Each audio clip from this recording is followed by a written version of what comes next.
The content of this show does not represent the viewpoints or opinions of any organizations affiliated with the hosts or any guests on the show.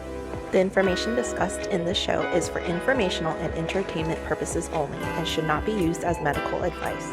Please seek your medical provider for professional advice and medical care. Welcome to the Healthiest Argument Podcast, where knowledge meets debate. Hi, I'm Caroline, a first-gen Taiwanese-American experienced emergency nurse, now focusing on teaching evidence-based practice and helping nurses professionally develop. Hi, and I'm Christina, a Cuban-American, master's prepared family nurse practitioner with a broad variety of experience ranging from bedside to management and much more. Each episode will each represent a topic, research the latest peer-reviewed journals, and battle it out to see who wins the healthiest argument. With that said, let's dive into today's episode and see who will win the healthiest argument. Hello, everybody. Welcome to the Healthiest Argument Podcast, episode 3? 4. Officially 4? Is it 4? I think it's officially 4. Yes, I concur. If you count our pilot. So we had our coffee versus tea, our about us, and our our sugar versus sugar alternatives. And then we had our animal fats versus plant oils. And now we're on number 5. So I guess this is 5. 5. Wonderful. Episode 5. We're making some serious traction here. Everybody, we expect confetti. Order us a trophy. I'm a size vacation to Europe. My size is vacation to Japan. Thank you very much, everybody. Noted. I wanted to take this time to thank everybody for watching our episodes and supporting us. Shout out to my friend Joe for helping us edit our sound. Thank you, Joe. And letting us know that our P's and our T's were too crisp. So as you guys can see, we've upgraded. It's all in the details, folks. It really is. I'm still doing some amateur editing, so if you guys see like the video skip, then skip, then skip. That's on purpose because we have a lot of bloopers that probably shouldn't be there. Yeah. But they're there. But they are there. I like them though. I don't mind the pausing. We're just working on our our yes, our so likes, Yes. and our interestings. Like, oh my goodness. Counted one time. I won't tell you how many I counted, but there was more than 10 at least of one particular word. Oh my.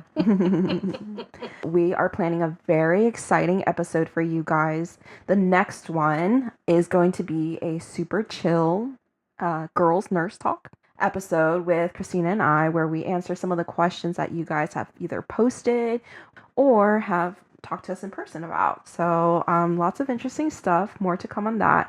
Because I know some of the people I know have some saucy questions that we're going to answer. So I can't wait. Yes, very saucy. I don't know if I'll ever be free. I take the pledge to be free. I don't know. I can't promise things that I know I can't make happen. So we went live just a few minutes ago and saw some of you guys stop in. So thank you so much for stopping in. We're doing some new things and trying it out. As you guys know, we skipped last week and we most likely will be skipping this week as well. Thank you guys for your patience with us. We are truly just trying to brainstorm and come up with the best plan and put out content that you guys have been asking for and that you guys want to see.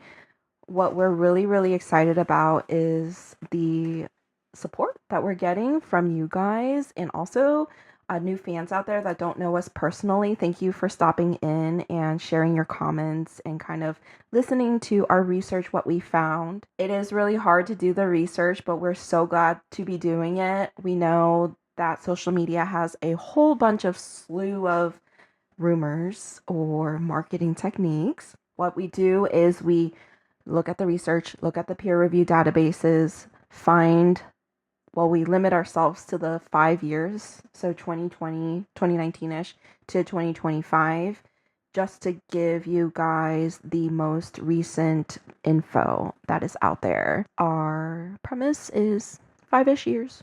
Yeah, more or less. I think we mentioned it before. Some research they just don't really touch on after a while. They just kind of leave it as is. If there's nothing prior to that, then I guess we are where we are. But for the most part, we try to stick to 5 years or less. For example, your theories or things that have been proven to be this huge thing in the 80s or 90s, obviously that is still valid. We are just really looking for, the new and the hip and the controversial per se research is what we're trying to dive into. Caroline, Christina, how was your day? I worked out at the gym. I came home. I showered. All right. Well, guess what I did? What did you do? I woke up. I also did some work. I actually had a doctor's appointment. Just taking care of myself. Preventative care. You know how that goes. What else did I do? I had a delicious breakfast. What'd you have for breakfast? Oh my goodness. This is pao time. Uh-oh. Uh-oh. Yeah. I had an arepa. Yum. With some butter. Yum. Animal fats. For the win. And then the white cheese with the ham. Yeah. Of course, coffee as well. Delicious. I actually made a stop to a new coffee shop locally here. And that was amazing. Was it crafted drinks? Was it themed? It was crafted deliciousness. Ooh. Yeah, it actually, they have a trendy name. I liked everything about it. Like, the ambiance was perfect. They had all the alternatives. They had drinks that I was like, hey, do you guys have anything that's not so sweet so it's palatable to me? And basically, the guy was like, oh, yeah, I want you to try this drink. And I was like, perfect. Let's do that with the almond milk, though. And then was he the owner? I think it was just someone working there. But a tight-knit team, though. There's just little cute phrases everywhere and just super quaint. I loved it.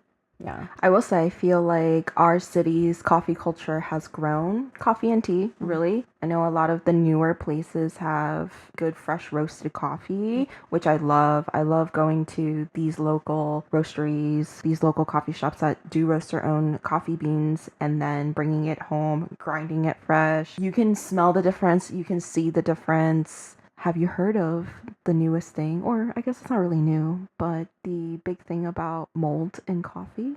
No, please elaborate. A lot of people are finding research that a lot of big mass-produced coffee may contain mold in it. So it's definitely something interesting. I'm wondering if they're going to do more studies on that we can share in the future. Yeah, I wonder about these things quite often, actually, and I'm sure it has a lot to do with storage and what they're storing the bean in, so on and so forth. I think maybe we could possibly even do another podcast on that. Yeah, coffee versus tea, part 2. Part 2. Yeah, because moisture and tea, we brought up that sometimes there's heavy metals or extra things that are not the tea. Well, talking about the heavy metals, I know we mentioned about the ceremonial grade for the matcha. Yeah. Guess what? What? These people that I went to visit today, oh, they have ceremonial grade matcha. No way. That's awesome. I was like, oh my God. I was going to ask you. This is amazing. That's what we really see here in our community. One of my favorite coffee shops is a Korean-based coffee shop, so they have a lot of teas. The frequent flyer came to join us. He's scratching at his kennel because he wants food, and then maybe they'll give us a visit once he registers into our podcast. There we go. We'll put an ID band on him, give him a turkey sandwich, show everybody what he looks like. Oh, the cutie. It's one of the babies of the house. What'd you do after the coffee shop? Right. So I went to the coffee shop. I made a non-mandatory mall stop. And then after that, I figured I'd do something positive to counteract all of the buttery goodness I put into my body. So I actually stopped at this local park. It's beautiful, very scenic. The old trees with the hanging Spanish moss. Went for my run. I can't run as many miles as I used to, but I did speed walk for a bit. And then that counts. Yeah, speed walk. I got my heart up there, and I did a little bit of jogging. I did some stretching, and then I prepared myself to come here so we could record today. Did you stretch before? After? Admittedly, I did not stretch before, but after I did. You got the blood flowing. That's all that counts. Yeah, I got that pump. I didn't do much at the gym today. Just some Stairmaster. I was running a little late. Stairmaster, some machines on legs, and called it a day. Listen, that Stairmaster is some serious business. Nothing will get those buns burning quite like a Stairmaster. And here Everybody we say have hi. the frequent flyer. This is frequent flyer number 1. You can say hi. Did you say hi? No. Oh, we're not going to entertain the audience. The other one is wagging her tail. Look. Okay. Switch. Bye. Back to the buns. Back to the buns. The Stairmaster buns. There's nothing that'll get that burn on quite like a Stairmaster. And when you see those numbers go up, floors climbed, it just feels very rewarding. Anyone on the Stairmaster, I think, should pat themselves on the back after they're done. Back in my prime, I used to do forwards, backwards, side, do the leg lifts. All right, champion. Not so much anymore. Speaking about your plan for today and the things you did, the wonderful, amazing things, and me going to the gym, let's dive into our topic today. Indoor exercise versus outdoor exercise. So I'll be taking indoor and Christina will be? I'll be outdoor. Diving into our topic, Christina, tell me a little bit about the history of the gym, indoor, outdoor exercises, all the above. All right. So, I hit it with the so again. Was I supposed to dedicate myself to no so? No so's. We are so and free here. So and free. You know, Lord knows I can't remember everything. I have my notes here. I'm going to reference my laptop because last time I was using my paper, which was fine, but it was a lot of paper. So I'm trying to save some trees. She's our history guru today, guys. I actually love looking into the past on these things because there is so much history and interesting facts about this stuff. We're going to start very early on. Of course, we didn't have cars, bikes, so on and so forth. So everything that we did was reliant on the human force in order to get food, go to the ocean, the lake, whatever, to go fishing. You had to create your own tools. The forest. Pillaging, yes. The environment has a lot of harsh, what's the word I'm looking for? Rocks? No, it's just the environment can be harsh. Hazards? Okay, yes. The environment can be very hazardous.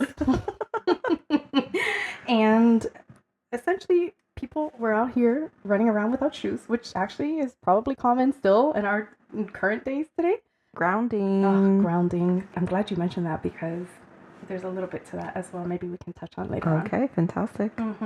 Eventually, humans were able to create tools, and they used those tools to build things such as, whether it be pyramids or carving tools, so that way it could be for hunting purposes or for like plowing some wheat or whatever. Of course, there was cropping because there was agriculture that was introduced into cultures, and that's how they were able to make a sustainable societies for people. But even more interesting, fall of the Roman Empire, it was very common for civilizations to begin group exercises.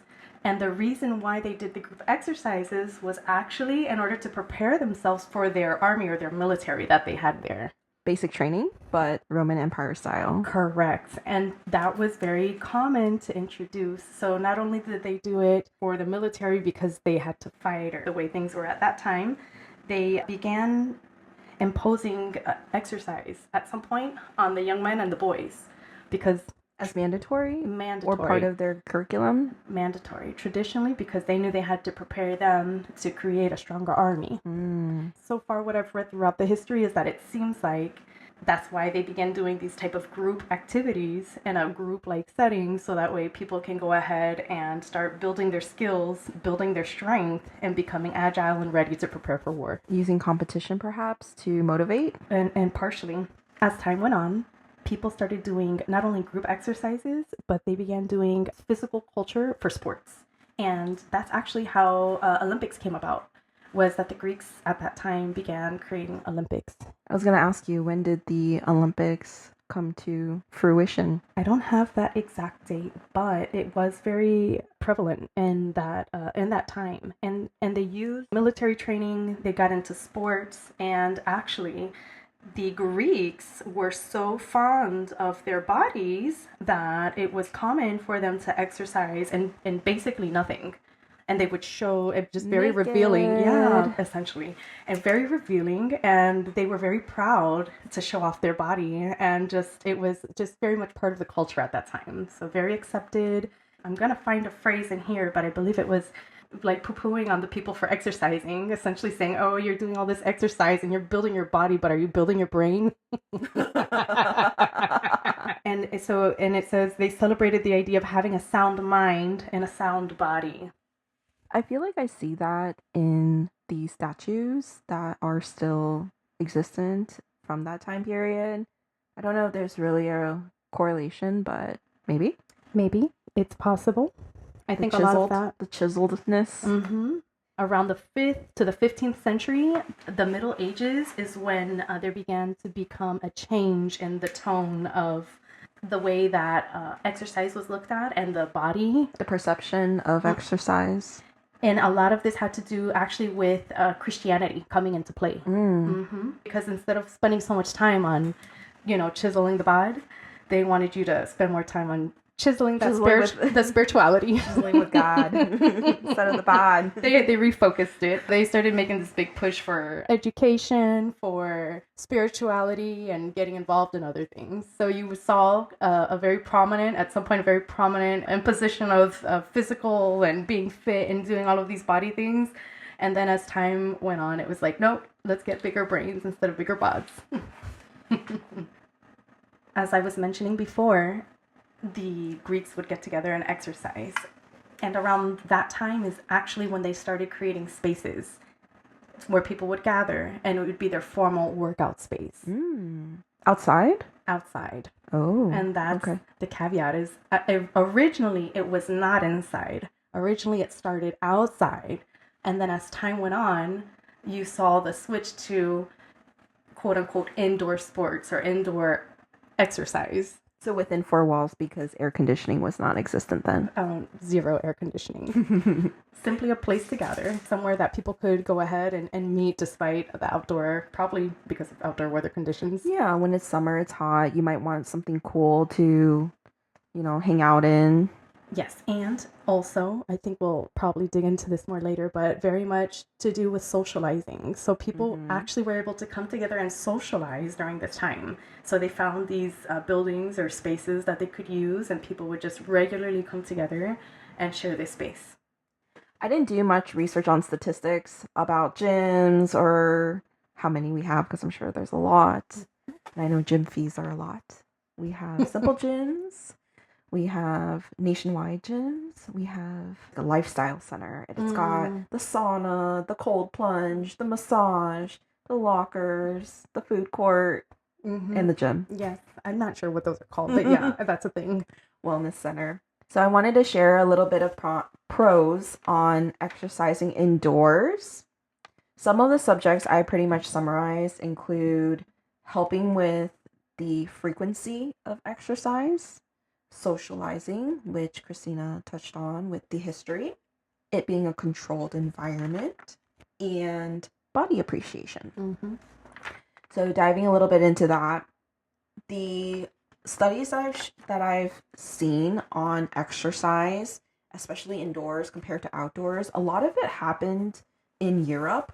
A lot of this information that I found is very European driven, but with the widespread of internet and everything, I feel like we can also apply it here in the States. There was a study done that adult participants reported that they were exercising more frequently indoors versus outdoors. So in this specific study, the adults reported to be exercising 1 to 3 times per week versus outdoors only once or 0 times per week. Does the study say why? Or were they just saying this is the data that they collected? A lot of factors did go into that. One of them was social expectations. They found that social expectations were stronger predictors of indoor exercise and the frequency of indoor exercise, pretty much saying that the indoor setting does provide a more welcoming environment for adults to work in. That was one of the factors that went into the frequency of indoors compared to outdoors. More appealing to people is what I'm kind of understanding. Absolutely, yes. I wanted to share another study on indoor versus outdoor exercise. This one was a little bit more controlled. study investigated the psychological and social outcomes of indoor exercise versus outdoor exercise. In the outdoor exercise, they just made it like a green environment compared to like a building indoors. This study was 24 adults. So we had 19 females and 5 males that were recruited to do the following exercise in each environment: 15-minute stationary bike ride in a group, and they had rigorous control over the exercise mode and intensities to make sure that they were the same throughout both environments. They measured the directed attention, the mood, perceived exertion, so what the participants thought, how hard they were outputting, social interaction time, and their intention for doing this exercise in the future. They found that the indoor settings allowed for more of a control over the intensity and the exercise mode, therefore making it a benefit for specific training goals versus outdoor. That's nice that you say that, because I have noticed when people go to the gym, you have more measurable, like the tracking on the machines, or how much weight you're going to try to add on to your next set or rep or whatever. So I can see how that would make sense.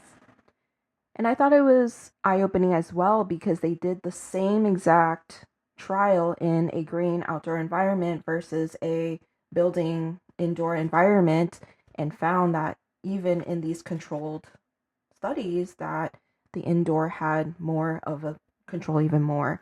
But you're definitely right, because outdoor you have weather, temperature, those things vary, other stimulants, cars, animals. Everything. A lot of distractions. Well, Absolutely. Now that you mention it, I would imagine that weather is probably one of the biggest determining factors that could, dictate how well your workout session may or may not be. Or even if you want to go outside or not. The direct sunlight. It really is a factor for me too. Obviously, we get a lot of sun here. We're in the sunny, sunshine state of Florida. When that sun beams down, it is not fun. It's you slather sunscreen on yourself and you hike it out. The minute you go out the door, humidity just strikes you. I'm going to tell you how I have to prepare to go outside for exercise. I'd like to preface this saying, I actually prefer working out outside better than I do working out inside. Why? Because I appreciate the distractions. I get bored of being on the machine in the gym, looking at those numbers like it hasn't been 20 minutes yet. But I will say, in order for me to get ready to go outside, the weather, if it's cold, I gotta bundle up. If it's really hot outside, because it's like a summer day, midsummer in Florida, basically I'm like wearing my shorts, probably a tank top, definitely a hat, and as you said, lather up with that sunblock, because that sun is no joke. Not to mention, I have to figure out how to keep if I'm outside, usually at the gym, I could find a little spot and put my stuff down. If I'm outside, well, it's just outside. Fanny pack? Well, my water bottle and my fanny. It's too heavy. That's true.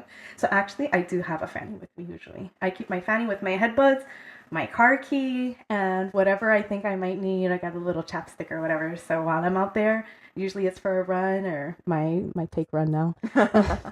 And then the eloquent jog. Yes, my speed walk with a little bit of a pep to the step. So that's my preferred way, but the hat is almost mandatory in most cases, because that sun, it's going to get you. I prefer indoor exercise. I just like that controlled environment. Also, I like the AC blasting and the fan. So I do prefer like a controlled environment. For me, I definitely understand, especially if you're doing cardio at the gym, it can get very boring unless you're at the Stairmaster and you're literally dying. The buns. Yes. The Stairmaster buns. But that's what I try to do. I try to get in and out not as soon as possible, but I go with a mission. I do the things, I count the things, I go on to the next, I have a plan, and I get out. I know a lot of people kind of like, when it started, the gym, socializing, they use it as a socializing tool. But personally for me, I'm there for a mission, in and out, and in the shower when I get home. One of the reasons why I actually don't like going to the gym is because it's full of people. And I'm like, oh my God, I just want to use that machine that you're on. Yes. And so, of course, I'll patiently wait for it. But nonetheless, that, in my opinion, determines a lot of whether or not I can do certain exercises, because many times the gym is full and then I have to sit around and wait or modify my workout. So what we usually do is we'll wake up really early in the morning, sometimes 5 a.m., 5:30. On the weekends, we're in and out at the gym 8 o'clock. Yeah, that's probably the only way you can do it nowadays. Something else I'd like to mention about the outdoor exercise is some people may not like this, but I appreciate the changes in the texture of the ground, whether it be the grass or sometimes on the pavement you're running on. That actually causes your body to activate, I think, in my opinion, more muscles. If you think about it, you're running, and if it's a surface that's going on a hill all of a sudden, incline, now you're going down a little bit. The ground is slightly moved to the right, so your body, then a little to the left, your body has to compensate for these adjustments in the incline or decline. Makes sense. Yeah, so I really think that is good, because you're activating more than just the core muscles that you would be on if you were, for instance, just on the treadmill. It's so funny you say that, because when I take the dogs for a walk, Mika, she's the princess of the house, hates texture changes. So, when you're on the sidewalk and right before you go to the road, there's usually those little dots. Hates it. She'll literally go on the curb and tiptoe and walk in a tight line just to avoid that. And she hates anything that's graded. So like sewage, hates it. Or the big, the round sewage with the little textures, walk right across it. And if that's the only thing that she has, she's stopping right there, and you're gonna have to carry her. Wow, she's a proper princess. Absolutely.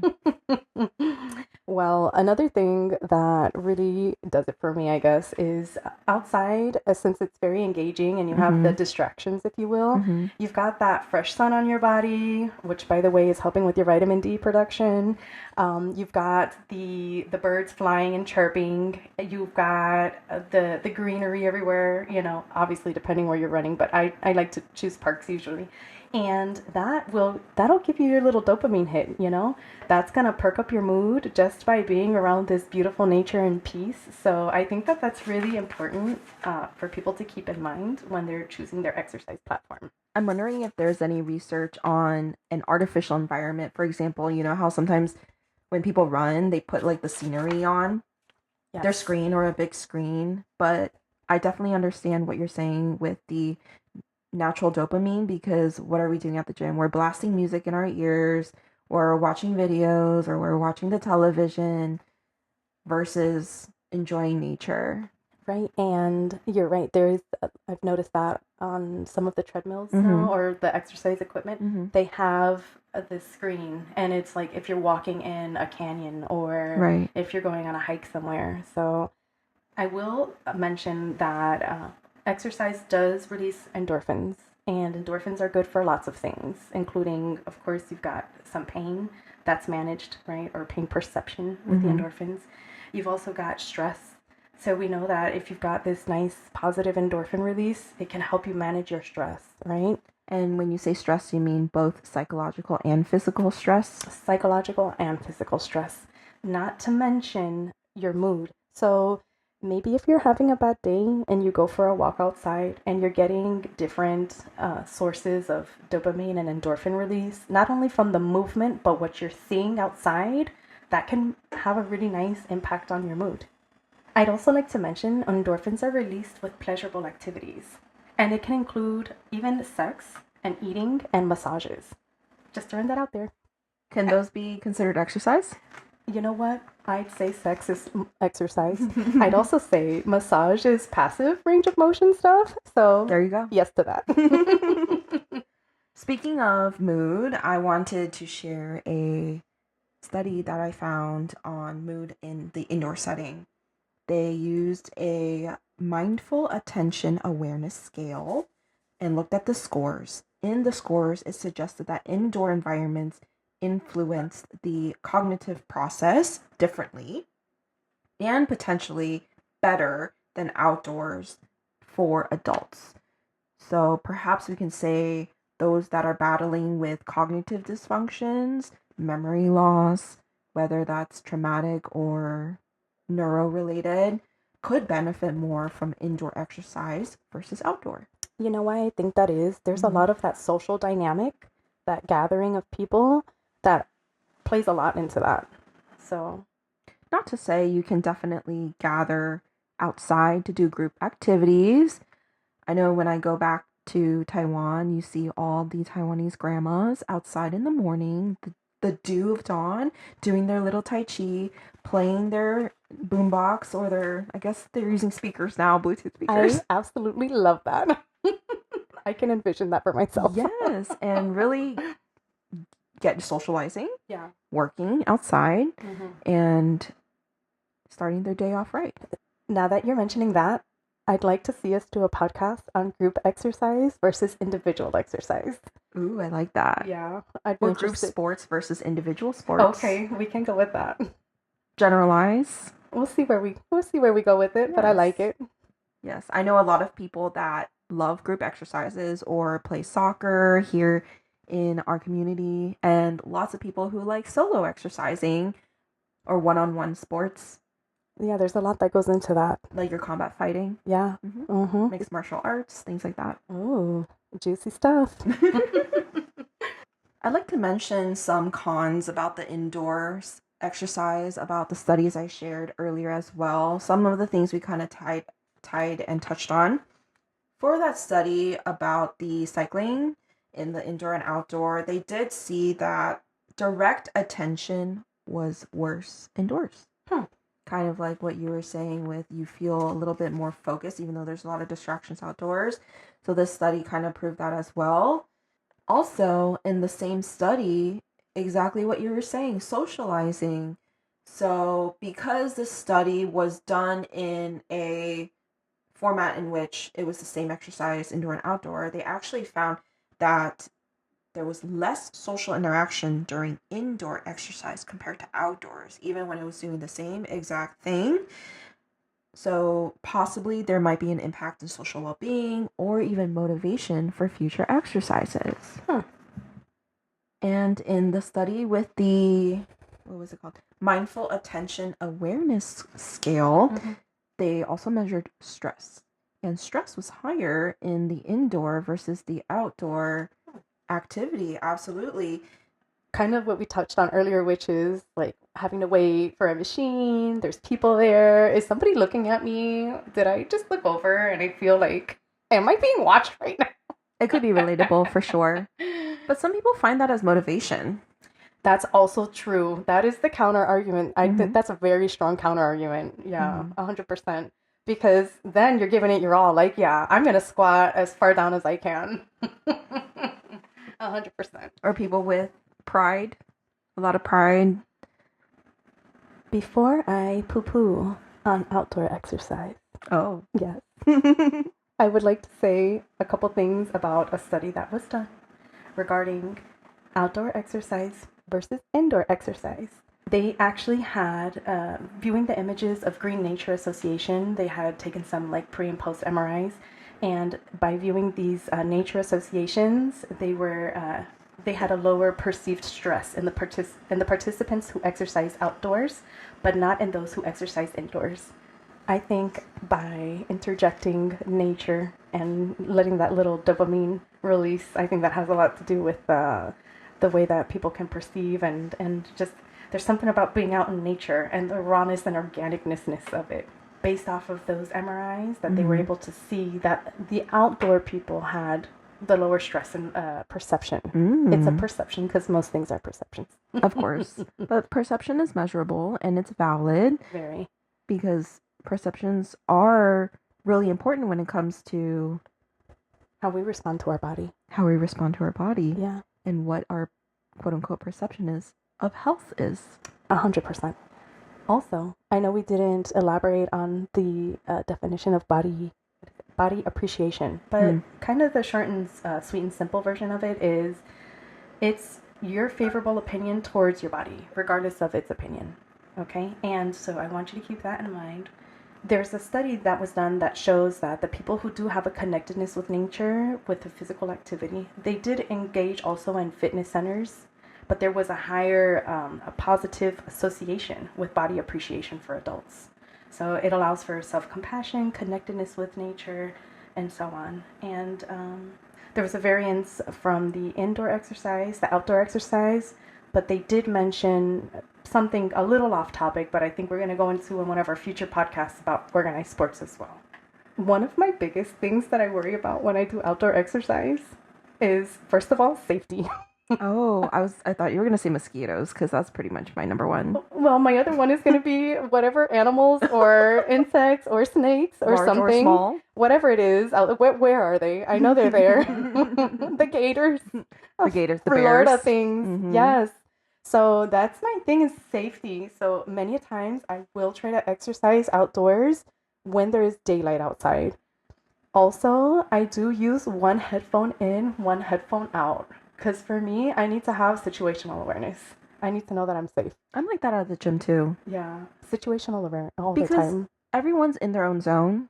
And sometimes if you don't have that situational awareness, it could be not on purpose, accidental, someone else. Sure. So many times where I'm on a squat rack or weight rack and people, no situational awareness, just comes and takes weights maybe 2 feet away. If I had squatted right then and there, Yeah. hemorrhage to the head. Yeah. Nice little run outside. I know we're activating those other core muscles that you didn't think were going to get activated because those incline and decline. But let me tell you how many times I've thought to myself, whoa, that was a close one. Could have lost my ankle there. That makes sense. Yeah. Relatable. Those are the only negative things I have to say. So talking about some barriers to outdoor exercises, not everybody has access to outdoor exercises, right? So we're talking about environmental factors, not just for weather, but pollutants or pollen or things that kind of aggravate your allergies, for example, which are very, very common. Another thing is that in the same study with the cognitive impairments, they found that older adults with this cognitive impairment faced numerous barriers to access outdoors, right? Kind of like what your cons were. They had problems or concerns with safety, caregiver perception as well as the risks, and also structural issues. Versus if we have these cognitively impaired adults work in a more controlled environment, because one of the pros to indoor out exercise is that you have more control. You can have a more controlled environment. It will provide a perceived safety and perhaps a real safety compared to outdoors. Yeah, I can see how that is probably true. Think about it. You have a person who's very used to the routine, they're used to certain settings, things that are familiar.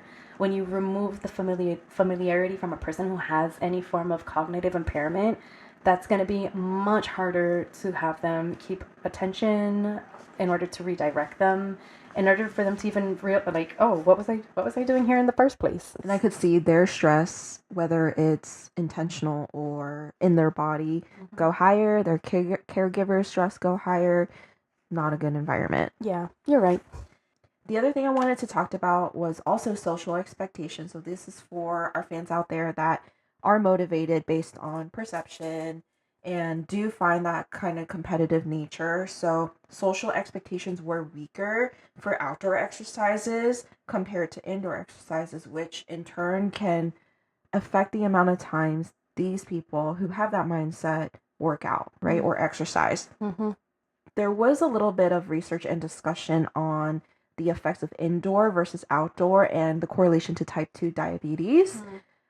There wasn't really much concrete evidence, but I thought it was very interesting that they did try to look into the relationship to see which one is better versus the other for type 2 diabetics. But unfortunately, the results were mixed, so there's no concrete in saying that indoors better than outdoors. I'm glad you mentioned that about diabetes, how the gym is full, which is really great. So whether you're doing indoor exercise or outdoor exercise, I love to see that people are actually exercising and getting out there and just moving your body. We actually have a saying in Spanish, si no te muevas, te vas a oxidar. essentially you're going to become oxidated. Oxidated. So think of a metal rod that has become rusted. Mm. Yeah, and that's why it's so important to move. You just gotta move it. You gotta move it. Otherwise, you're gonna lose it. That actually brought me back to nursing school. So I had a professor who's retired.